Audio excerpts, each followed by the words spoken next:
Hey everyone, welcome to day 3 of the Dublin Bowie Festival. Again, I'd just like to thank everyone for donating. It's much appreciated and we'll keep the festival going. And as I say, hopefully by 2022 we will all be in venues in Dublin, hugging each other and singing Bowie songs at the top of our lungs. So thanks for those donations, and as you may see on all the events, there is a donate button. So if you feel like throwing a euro or a few euro or even more euro in, that would be wonderful. And I just would like to thank you again for that. So just to remind you, all of our live gigs are postponed. So they will be happening definitely, 100%. We don't know when, hopefully by maybe the end of February, early March. So if you've bought a ticket or you've signed up for a ticket, hold on to it. They will be valid when the gig does happen. So, and as I said earlier, we will be programming nights of music, so please tune in. Don't think that there's going to be nothing on. We're going to have loads of music for you. We have some I Heart Bowie are currently working remotely in their home studios to bring together a programme of songs for you. Brian Brody from the London Boys is going to have a few songs. Our Crime Inc. are doing some tunes remotely as well. But we have more concert footage from all these bands as well, so there's going to be plenty to keep you entertained. Just some other events to point out. Obviously the quiz on Saturday with Nicholas Pegg. Nicholas is the author of The Complete David Bowie and our host for all the talk events this year. He did the quiz in the 2020 Bowie Festival and it was most entertaining. Some real head scratchers there, as well as some popular questions. We have probably our highlight of the festivals on tomorrow night. That's an audience conversation with Tony Visconti, the esteemed producer, of course, of Bowie's greatest work. That's called The Stories Behind the Songs. And Tony and Nicholas are going to be talking in depth about the studio recordings of some of the greatest tracks that they worked together on. So I promise you that's going to be really, really entertaining and insightful. So definitely get a ticket for that one.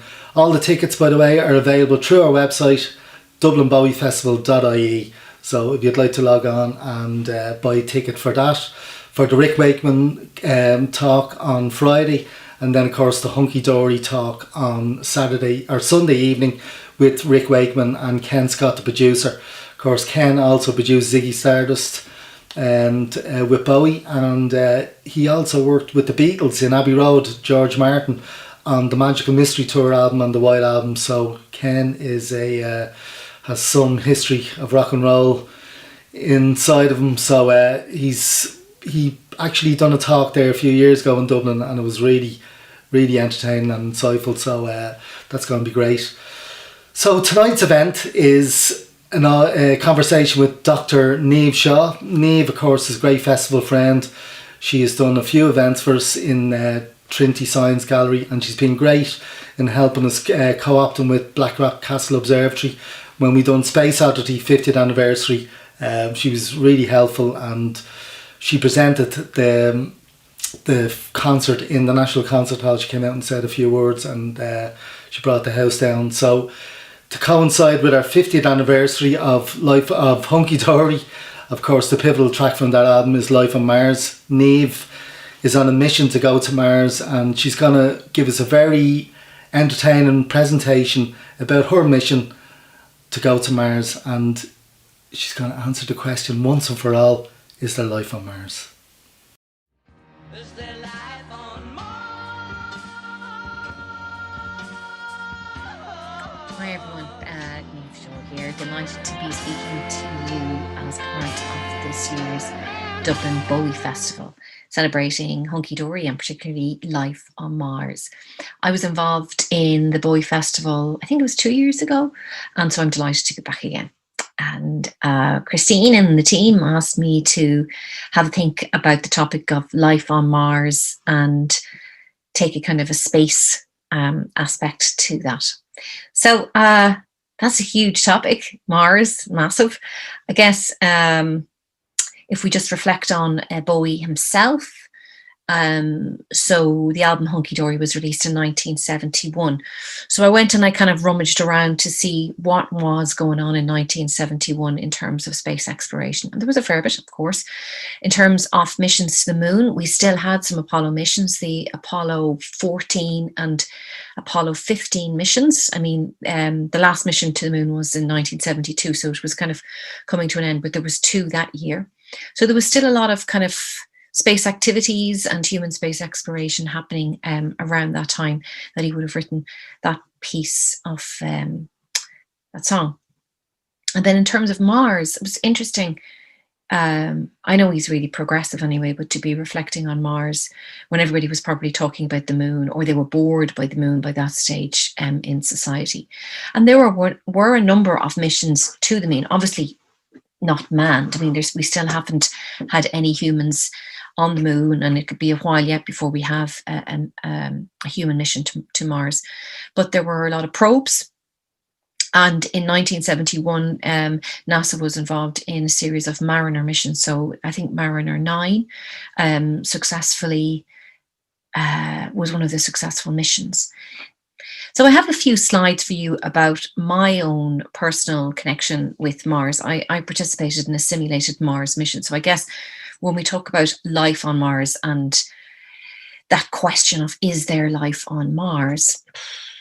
I mean, I can talk about my simulated mission, but I had a look through some of the science and some of the chronology of what's actually happened on Mars so far. And there are indicators for life in its simplest form, potentially on Mars, and certainly markers for a life many, many, many years ago on Mars. The Curiosity rover, which has been on Mars now for 3,000 days. It was, I think it's 3,000 days yesterday or a few days ago, which is pretty amazing. That has sent back information of water, ancient water. And usually where there's water, there's life in some shape or form. And also Opportunity, the other rover, would have indicated that as well, but we need to go more. The InSight lander, which is there on Mars at the moment, is looking at seismic information on the surface of Mars, and it's going to be a massive year for Mars this year because there are 3 missions arriving very shortly to Mars.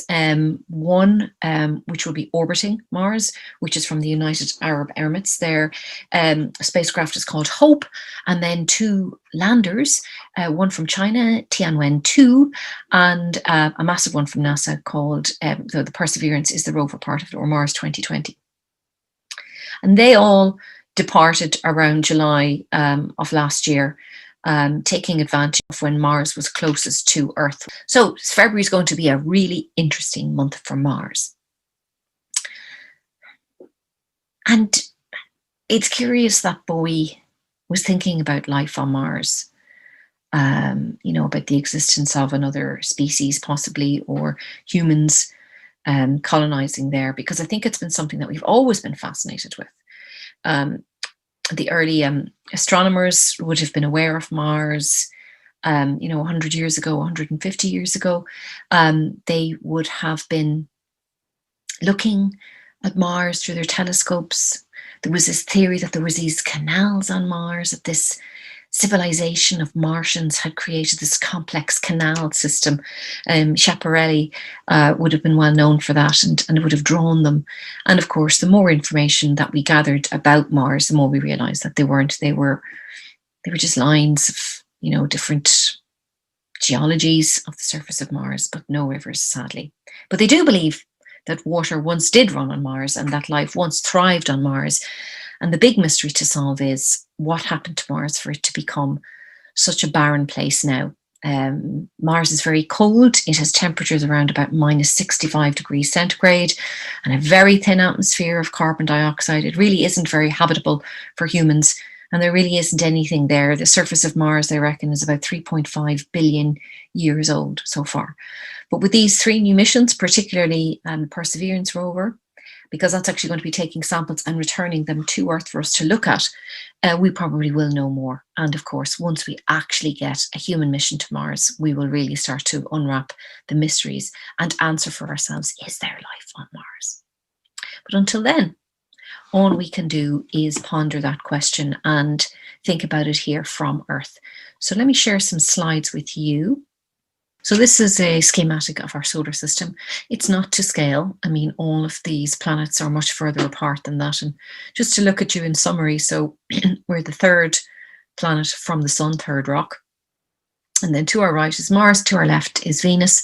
Mars is a smaller planet to ours, hence why its gravity is slightly less than ours. And we've always been fascinated with Mars because I think it's a planet that is near us and seems to have a surface very similar to ours and an atmosphere of carbon dioxide, which is similar to ours in comparison to Venus's atmosphere, which is very strange indeed. It's mainly made up of methane and a very, very, very dense pressurized atmosphere, whereas the atmosphere of Mars is more like ours. So, when we're thinking about future of exploration, where we've gone so far is we've had the Apollo missions of the moon in the 1960s, which finished in 1972. And since then, we've had a few space stations, and most recently we have the International Space Station, and that's been the main focus of our efforts in terms of human space exploration. And we've had a lot of spacecraft go out, probes, across our solar system, many to Mars since the 1960s in Russia and America. And what's really interesting is with the United Arab Emirates sending their spacecraft to Mars, it's really a time when lots of different international partners are now very interested in sending their own probes to different planets across our solar system.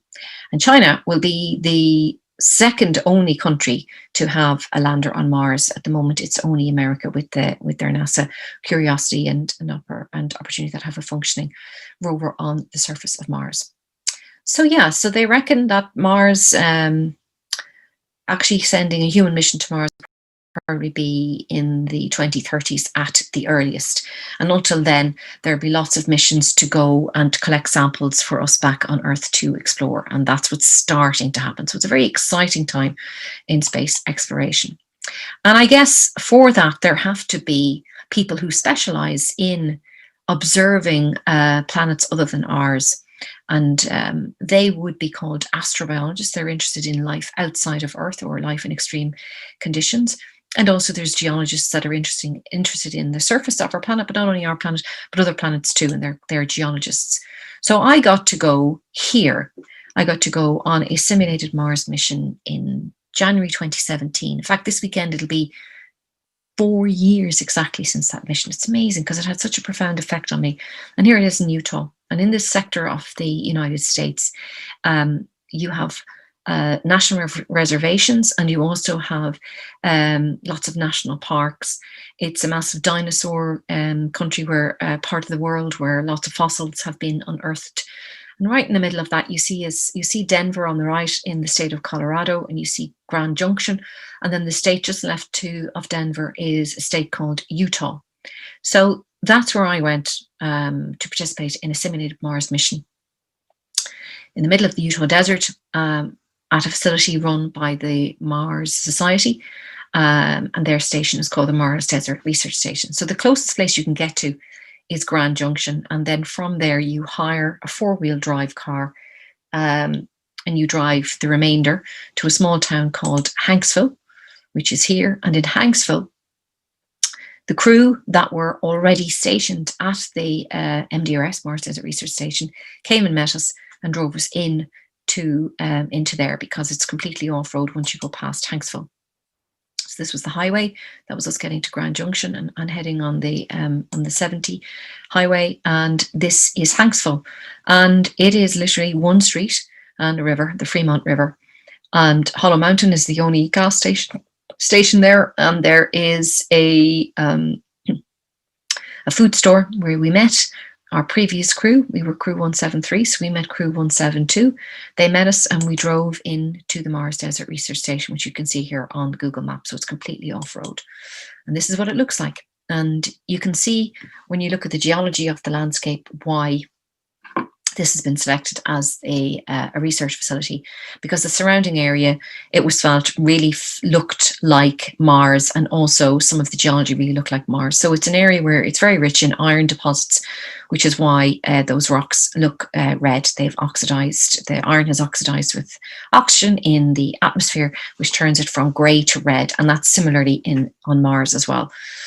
So this was it. This was where myself and 4 others were stationed for over 2 weeks, and we behaved as if we were on Mars. And like I already said, the atmosphere of Mars is very thin and very cold, and just carbon dioxide, no oxygen, which meant that we were living in a place that was very hostile to human survival, and we lived as if we were there. So every time we went outside, we would have to suit up to protect ourselves. And obviously there was no shops anyway here. There's nothing for miles and miles and miles, or kilometers and kilometers. It's a reserve, and there is nothing. There is no buildings. There's nothing there. So you have to bring in your own supply of food and your own supply of water. But similarly on Mars, if you were to go there, you would have to do that. Now, obviously, the stakes are higher when you're on Mars, because the nearest neighbor is Earth. And every 2 years, it's 7 months away. But for the rest of the time, it's up to 2 years away. So you would really have to bed down and make sure that you are safe. So these kind of places are important, because we have a lot to learn, a lot to understand if we are ever to send humans to Mars on science experiments initially, but also, who knows, people talk about colonizing Mars in the long term. I'm not sure if that's something that we should think about doing, but I guess if it's something we have to consider as a solution, should we continue to treat our planet the way we do, then maybe it is something we need to consider. So that's why these places are important. We applied to the Mars Desert Research Station with a strict scientific protocol. You don't just get to go there. Your applications are assessed in great detail, and the people that get selected have a strong scientific rationale, and also they usually have a very strong outreach or artistic rationale. And that's really where I came in. I met the crew through the International Space University when I participated in the Space Studies program in 2015, the astrobiologists, the engineers and the geologists that were on the mission with me. And they saw my work as this communicator of space, but also this artist who's keen to capture the experience. So we set up a website and we advertised what we were doing, and we got accepted. And then suddenly we got accepted, I think, July 2016, and our mission was set for January to February 2017. And so that was our mission. And this was the crew. On the very right, you have Roy, who is a geologist from Israel, very well respected, doing his PhD on Mars geology. Then beside him is Michaela Musilova, a Slovakian astrobiologist who now runs another analog facility in Hawaii, High Seas, which does a lot of work with NASA Goddard and also the ESA Moon Village. And then behind her is Rick from Australia. He's an astrobiologist. And then beside me, it's Idris.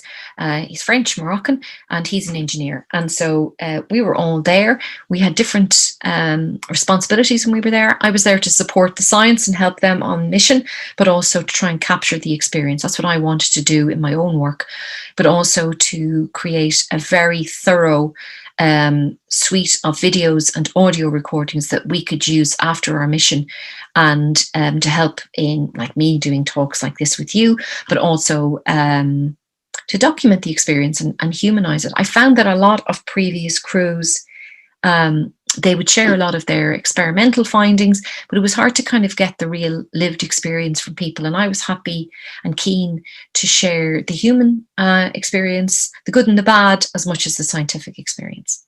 So that's what we did.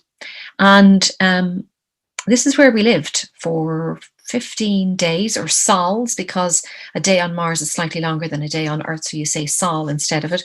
And so you start with sol 1 and off you go. So the the day that Crew 172 left, we called that Sol Zero because we had to spend the day kind of setting up and unpacking and rearranging our living quarters, which was the habitat, which you can see here in this schematic. So the habitat is a white building. You'll see it in the video in a second. It's 2 stories.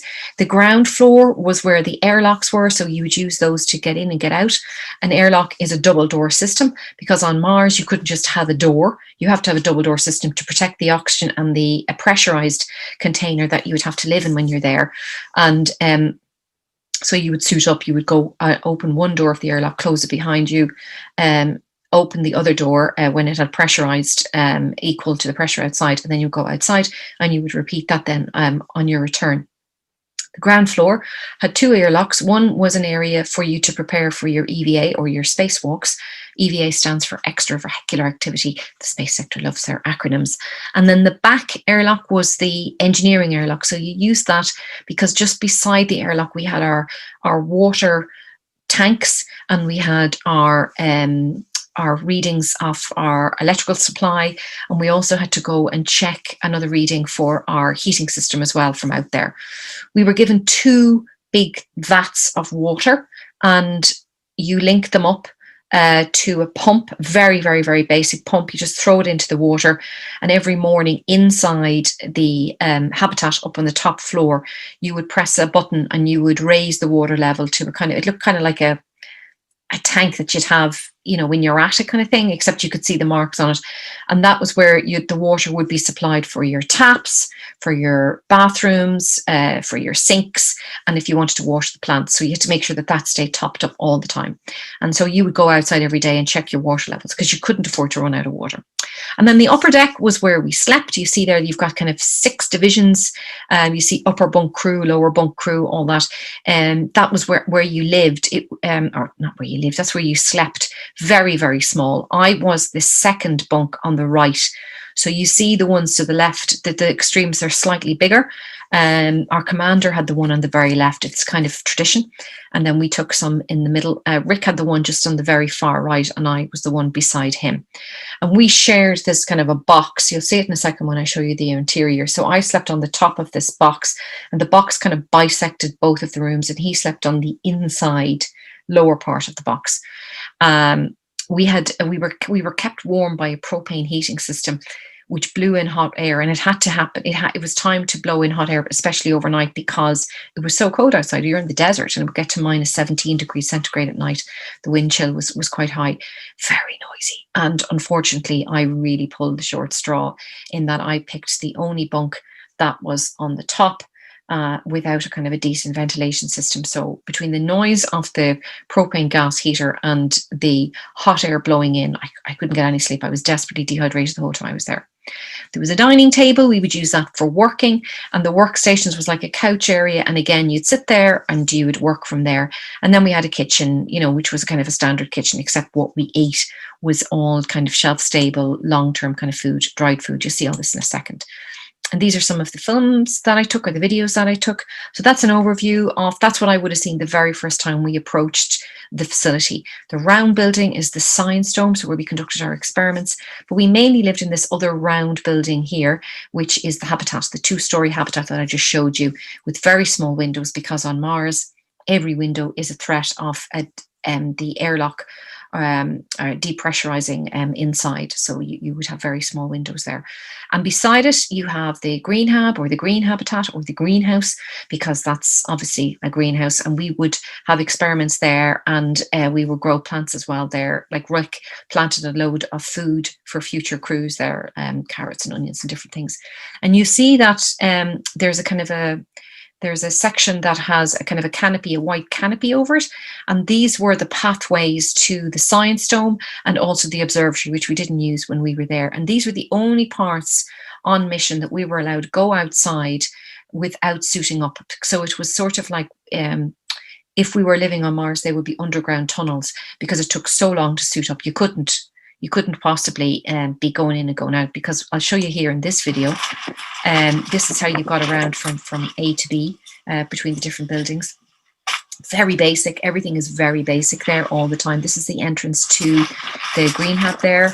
And now I'm walking towards the science dome, which was the dome building as we gathered. Very You can see everything is very basic. You can see that red earth underneath, which made underfoot quite slippy, particularly on rainy days and wet days. We had a reasonably good equipped, well-equipped science dome. You know, we'd everything you could possibly want. This particular view I always found, I remember kind of just standing there for hours. Sometimes you'd be there on your own working away and you'd look out there. And apart from the blue sky, because of course the skies of Mars would be kind of grey or red, you really did feel as if you were on Mars there. The sense of isolation and loneliness was there. And that was the door to in and out of the Science Dome. And then this was the back area. This is the engineering lock I just told you about. And you see the two big vats of water? That's what we're talking about there. And that was it. And so you'd only go out that door really when either you had to go to the Science Dome or the Green Hab, or if you had to check your water supplies every day. And then this is inside. That green light there, that was a growing experiment that we had going on. We were comparing, I'll talk about it in a second when we get to the experiments. And this was the EVA airlock. So you see here. Where we suit up. Where we suit up, that's what I'm saying. So we had a helmet system and we had a kind of a backpack system. And again, I'll explain that when we get to the suiting up video. And that's the airlock. That's the airlock. So you see the two doors there where you come in and you come out. And you had to suit up in that section in the middle there because it was a huge rigmarole. It would take about 35 minutes. I'll tell you more about that plant experiment when we go up. These were the most precarious stairs ever known to mankind. They were so incredibly hard to negotiate. But anyway, we got there. And this was our living quarters. And it's also where we ate and where we worked. We had reports to get to mission control every day. And we had a 2-hour window to make that happen. So it was quite an intense, every day was quite intense, 11, 12-hour days. You see the steps there? That was the steps up to the tank that you'd have to pump the water up from outside. And that would supply water to our toilets, our sinks, our basins and our water system. That's where I slept. You see the top bunk thing I'm talking about? And I only had 2 shelves. The only stuff I brought were my multivitamins and my camera gear. There was no room for anything else. It was a massive packing list. So I was there just with 2 pairs of trousers and 4 tops. I never thought that I would be somebody that could survive in so little clothing, but I really did. And I was happy. Didn't even miss a thing. And this is a kitchen, very much like an ordinary kitchen. And we would have lunch. We would have a roster of who was on lunch, who was on dinner, and who was on cleaning rota. And this is sort of the food we had to eat. So this is all powdered food. So that's powdered egg. But you see there in that drawer, there was powdered onion, there was powdered broccoli, powdered cabbage, there was powdered sausage. For the first few days, we had some fresh food which we brought in, but that ran out.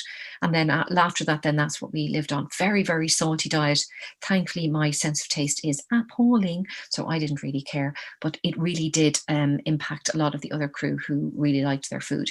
The suit that Michaela's wearing was our official flight suit. So astronauts, whenever they go on mission, they will always have a flight suit that they use for knocking around the place and any training. And there's always a patch that symbolizes the mission. And so Idris designed our mission patch, and it was our names on it, and it was a summary of our experimental protocol, which was trying to figure out food on Mars and building homes on Mars. They were our 2 main experiments. And talking about experiments, these were these here first, building homes on Mars. So we wanted to, Idris and Roy, this was their main work when they were there, was 3D printing, kind of a brick system, very like Lego. And you had like 2 chambers in it. One was with water and one was for soil or regolith of Mars. Water is one of the best insulators against radiation. And so that's why we wanted it to be 2 chambers, because, you're not as protected from radiation on Mars as you are on Earth. Our atmosphere, which is the we're breathing right now under pressure, is what keeps us so safe from all the cosmic radiation that's out there once we leave Earth's atmosphere. And the second chamber was regolith. So we would go on EVAs a lot of the time to collect soil samples and also rock samples for Roy and Michaela, because they wanted them for their astrobiology and their geology experiments. Poor Idris, this 3D printer was the bane of his life. And he spent his whole time there trying to print. I think we had a plan to print 17 bricks, and we had no end of faults and problems with that 3D printer.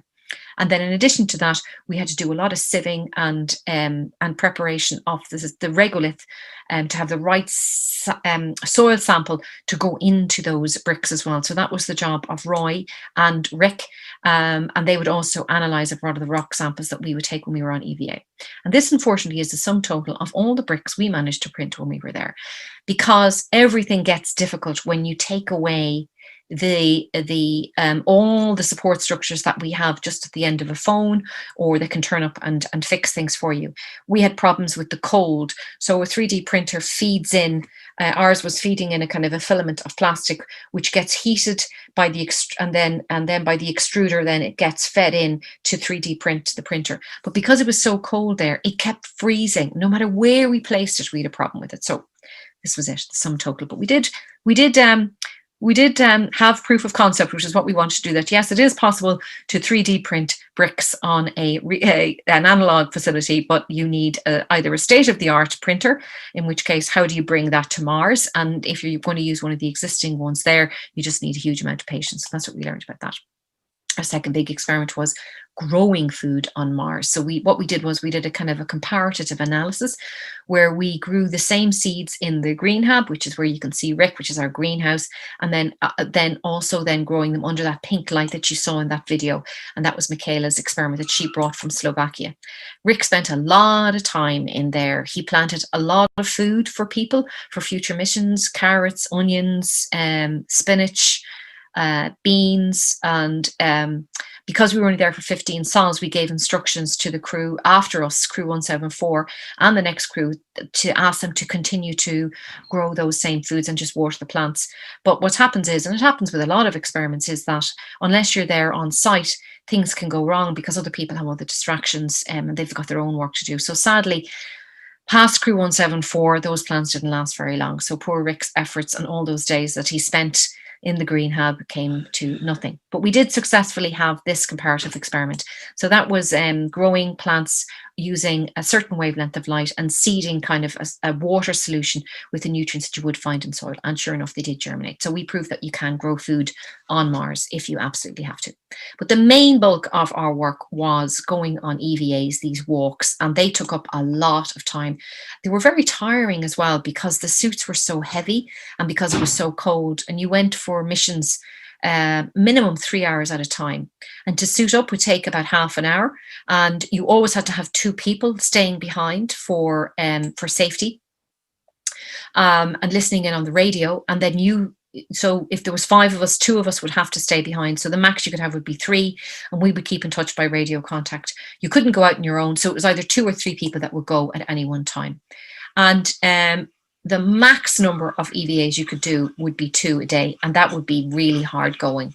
And near the end, as we had more stuff to do, that's what we were trying to do. But it would push you hard, because you'd have to put we put our flight suits on, you put on heavy boots, you had to put on these sort of protective things over the boots. Then you had to put on your mic. Then you put on this pack, which was supposed to provide fresh air and circulate in the helmet that you put on so that it wouldn't fog up, because this equipment was old. The facility is about 20 years old, and we did have a big issue with fogging up off our visors once you went outside. And now this camera's on Rick, and you can see how much it fogs up pretty fast. And also they're scratched because they're old.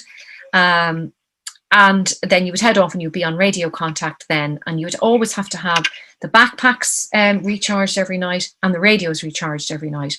So a lot of prep before and after and during. And if you were there, you would have to leave the radio on and go somewhere where you could hear the radio comms all the time in case they needed you, because it was really dangerous when you went outside. I know it seems like, well, you're just going outside, but because the equipment was so heavy, your center of gravity is off, but also all your senses are switched off. So you immediately feel, it just immediately changes things, and the danger level goes straight up.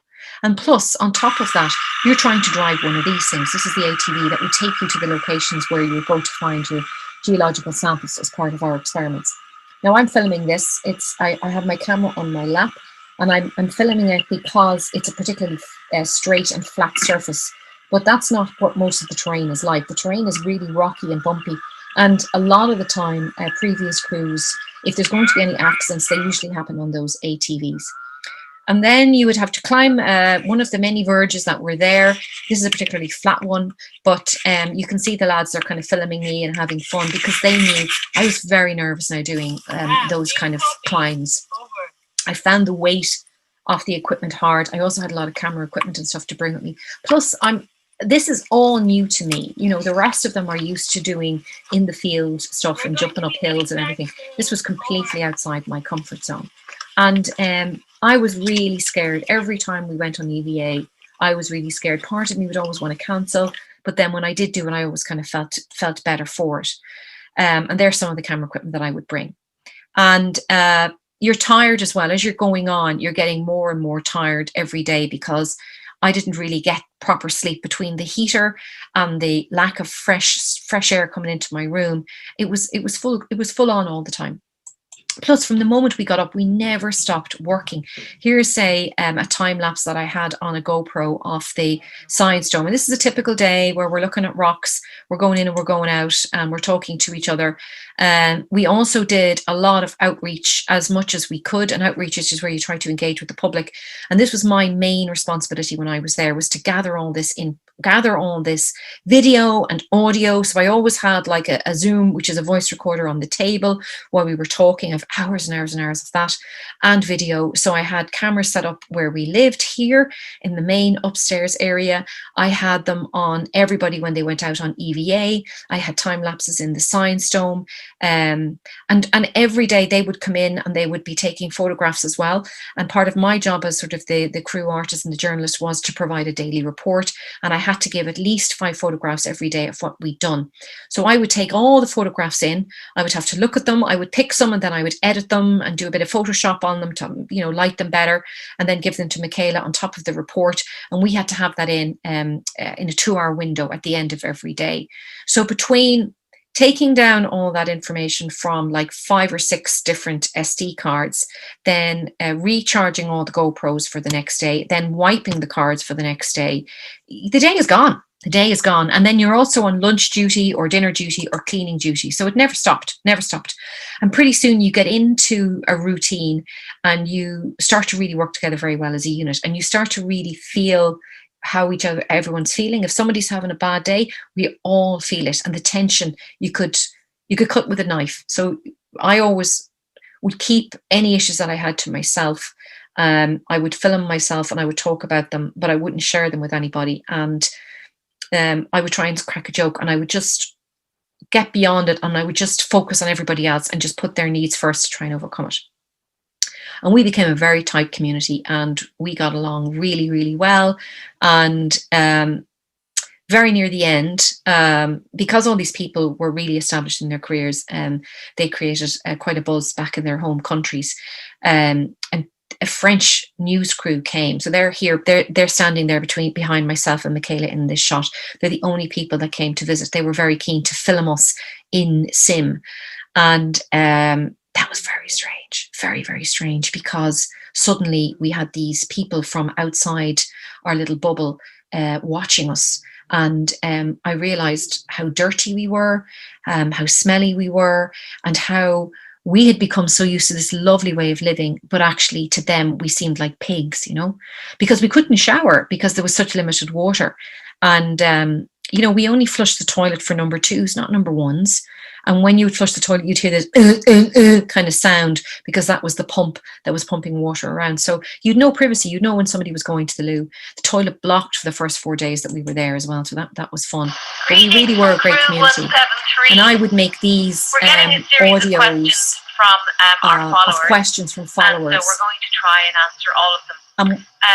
What I tried to do was use the intercom system or the radio mics when we would do it, because to me it felt like when we did that we weren't on Earth. So I would get us to do our question and answers through these. So every time we need to get outside of our defined zone, we have to wear spacesuit. That means if we went going outside the main door, we would wear the spacesuits, because the Mars atmosphere is really harsh. How does that feel? It kind of reminds me diving, because you are physically cannot do everything you like, and you can't see everything, and you get foggy. So that was it. So that's what I would do. So then I was uploading photographs. Then after we finished our reports at night, I would upload photographs. So I was getting to bed at like 1 o'clock in the morning and then getting up at 7 o'clock. This is the infamous tank that we had inside that we had to keep the water level. So you'd sit up there and you press the switch and you wait for it to slowly rise. And you became obsessed. I became obsessed with that. We all did. This is a photograph of us doing our daily reports. We all had daily reports. So there was a health and safety report. There was a Greenhab report. There was a commander's report. There was the crew journalist report, which was my report. We always had to, and an engineer's report. So we had to always let Mission Control know what we were doing. And Mission Control would make email available to us for 2 hours for us to communicate with them. And we honored the notion that if you are to communicate, if there was humans on Mars and humans on Earth, there would be at least an 11-minute delay between sending a message and them receiving it. So it would always be at least 22 minutes between emails, and we did that. So Michaela would take responsibility for that. She would take all our reports, she would take my photographs, and she would talk to Mission Control. And we would then have to tell them about what we had planned to do the next day. And if we wanted to go on EVA, we had to make sure that they allowed us. And then when all that was done, we would sit down and chat. And this was the best part of the mission by far. We had such laughs together. And the lads were just such great cooks. They were really good at making something out of nothing. Now, I was useless. So I kind of would swap my shifts on making dinner to cleaning because it was much better to do that. I think everybody was happy with that decision. And we got really close. And we, I think because there was no external distractions, all we had was each other and this world we lived in on Mars. And it really, in a very quick matter of days, I forgot very quickly Earth. I remember Roy was cleaning his room one night and he took out American dollars and he said, is it just me or does it seem really weird looking at money? And I was like, yeah, that is really weird. And because money had no meaning here. We were just purely getting up and doing our job. We had everything we needed. We had all the food we needed. We had all the water we needed. We knew exactly what we were going to be doing every day. And there was a comfort in the simplicity of it. Now, it was tough. It was tough because it was hard, because getting up at 7 a.m. every day would be, particularly when I had a blinding headache at the start of the day because, that hot air blowing into my room and no fresh air coming in because I didn't have any, I didn't have a duct that was clearing out the air. So it was tough going, and everybody on mission with me, they were all really hardworking and we all knew what we had to do every day. So you would stop for lunch and then you go, right, we better get going. And some days you just had to have a lazy day because it was snowing outside, or you couldn't go on EVA, or something was broken and you had to fix something. But more or less, you would start at 7 a.m. and you would sit down for maybe an hour or so for lunch, and then you would work hard, and then you would sit down for dinner, and then sometimes maybe we'd watch a movie together. There was CDs there or DVDs there, and that was it. And this last time lapse is off our very last day before Crew 174 come, and we have to now go to Hanksville to pick them up, like we were picked up by Crew 172. So you kind of take away all your flags that you had and rearrange it back to neutral the way you found it, and you have to do an inventory of the food that you had, because they will get their own supply of food, but anything that we leave behind will be of use to them. You check your water supplies and you make sure that everything is clean. And that's what we did. And then we drove. I think it was Rick and Idris drove then to Hanksville, and they picked up Crew 174 and they arrived. And it was our turn to show them around the way we've been shown around, again, bombarding them with information that we didn't take in and nor did they take in.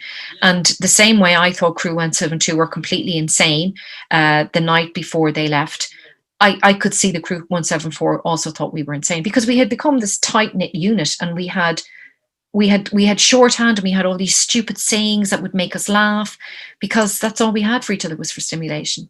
And Roy's mother, she on the very last day, he gave us this gift of t-shirts from the kibbutz that he's from. So that's a picture of us all. That was me on timer. And you got quite sentimental near the end, because they really did become like a family. And I started taking pictures to remember these moments. And this is a picture I took of 5 pairs of muddy boots in the airlock, and I would know that everybody was in for the night when everybody's boots were there, and that's how you knew. And the very last ceremonial thing you do before your mission really is officially over, after you go through everything with the crew, the next crew, which is crew 174, is you take this picture where the outgoing crew stands on the left and the incoming crew stands on the right as we look at it, and that was us, and that was the crew that came after us, crew 174. And suddenly we were able to go outside and stand outside without wearing our suits, which was so weird. And it was kind of like, I don't know if any of you have been to the Gaeltacht, but it was kind of like when you get home from the Gaeltacht and you can suddenly speak English without kind of looking over your back. That's what it sort of felt like. It felt wrong that we were suddenly allowed to sit outside without wearing spacesuits. So we lit a fire and we all sat around the fire, and Idris is a very keen astronomer, and he had a laser pointer and he did a kind of a light show for us of what we looked at. And then the morning before we left and handed over officially to crew 174, we all got up and we looked at the sunset together. And this is the footage of the last sunset that we saw on Mars, which we'd see nearly every morning from our habitat as we woke up. And this was the last one that we saw together, and it was poignant. We were standing on the top of the hill where we'd been on so many times in our spacesuits, and now we were just, in our coats and our hats. And we took one last selfie together, and we spent the rest of the day together. We went for breakfast in the diner in Hanksville, and it was like, oh my God, it was like the Ritz, where we had really good coffee and really good pancakes and bacon. And I went to the toilet, as we all did, before we headed off. We were going to spend the day in Moab, which is a kind of dinosaur county, like a national park very near us. And left the bathroom, and because I'd only ever flushed the toilet for number 2s, and that became the way I lived, and realized that I couldn't do that anymore. I had to flush the toilet for number 1s, or it would be rude or unhygienic. And when I did, I'll never forget the shock of the pressure of the water that came out, and also the amount of water that came out to flush just a few 100 milliliters of my urine. And then I would put my hand under the taps to wash my hands, and I'd been used to this like splattering of water, and liters and liters of water came out to wash my hands, and I was like and I couldn't turn it off, and thinking about all the water that we were wasting. I was thinking about that tank in our habitat and how quickly that line would go down, and it never left me. And to this day, it still stays with me about water usage, and I still struggle with flushing toilets too frequently because I think about the waste of the water. And it really made me think, when I came back to Earth, about some of the choices that I can change for me to be a better citizen of Earth. And yes, there's a lot of water there, but it's seawater and there's very little fresh water. And it really started me thinking about the whole sustainability and how, what can I do in that conversation? It was really interesting when we did come back to Earth. I went to New York for 4 days. I thought I would have all this energy to go around the museums and walk around the city, as I always do the few times that I've been there before. But I didn't. I couldn't cope with the amount of people. I also got a really bad cold. And Rick was the first person to get back to Australia, and he was in touch with me straight away because all these TV channels and everything wanted footage. So I clicked into kind of editing mode, and I started trying to pull together all this footage that we had from our mission. And the same thing happened to me when I came home. I don't think anyone really knew, apart from the show that I'd made to space. A lot of people didn't realize that I was genuinely keen to set myself a goal to get to space, and it kind of really kickstarted after that.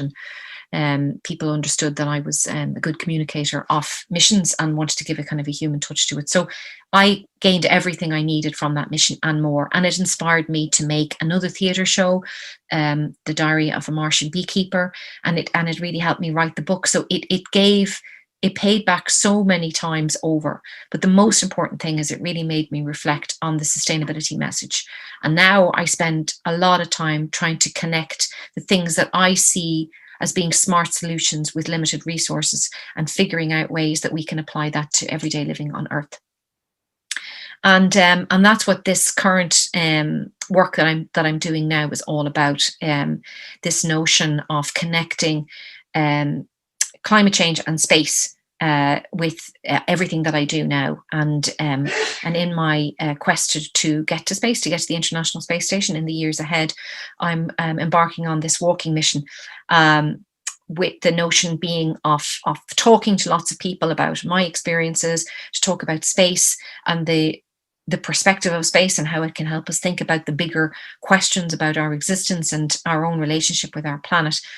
And, when I would have planned that after writing the book Dream Big, which is still available from Mercier Press if you're interested, it was about going all around the world with a spacesuit and everything I needed kind of in a sled, and walking, earning the right to get to space by walking every step forward in different legs, around the world, where a leg is the walking from here to the moon, where a step is a kilometre, which is 384,400 kilometres. But of course, with the pandemic, I couldn't do that. And I really was stuck for a very long time about how do I make that happen? And so I've just started walking, guys. And I'm live streaming every day, connecting with people, and I'm walking so I can at least do the first leg stuck in Dundalk right now, the same way the rest of us are right now. So the pandemic will not stop me. And the pandemic has kind of helped me really think about engaging new ways with the podcast Humans of Space, and live streaming every day from Instagram. Please follow me on Instagram as I do my daily walk to ramp up the 384,000 steps along the way. So that Mars mission really set everything in motion for me. In answer to the question, is there life on Mars? Not yet, but I think we can live on Earth as if we are on Mars and understand ourselves better by having that experience, and also understand better who we are as humans on Earth, and perhaps reflecting on being better citizens and taking better care of our planet. Okay, I think that's all I have to say, really. Thank you very much for the opportunity, Bowie Festival, and I think there are many more events to check out online. In the meantime, please stay safe. It's always much better to speak to people face to face, but that's the world we live in right now, right? So stay safe, everyone, and hopefully at the next Bowie Festival you'll meet in person.